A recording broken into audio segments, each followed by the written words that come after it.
नमस्कार, सत्यदर्शन न्यूज मध्ये आपले स्वागत आहे। मी पायल शहा। एक नजर टाकूया आजच्या ठळक घडामोडीवर।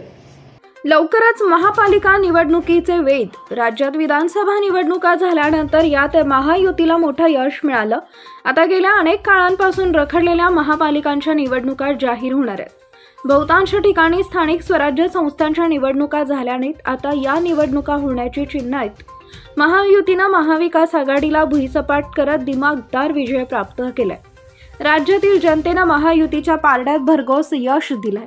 दरम्यान मुंबई महापालिका असो की सोलापूर महापालिका किंवा राज्यातील अशा बहुतांश महापालिका स्थानिक स्वराज्य संस्थांच्या निवडणुका रखडल्यात। सोलापूरसह इतर ठिकाणी तर 4.5 ते 5 वर्ष उलटून गेली पण निवडणुका झाल्या नाहीत। तेथील लोकांना निवडणुका कधी होतील याची प्रतीक्षा आहे। महत्त्वाची बाब म्हणजे गेल्या अनेक वर्षापासून प्रशासकांमार्फत काम केलं जात आहे।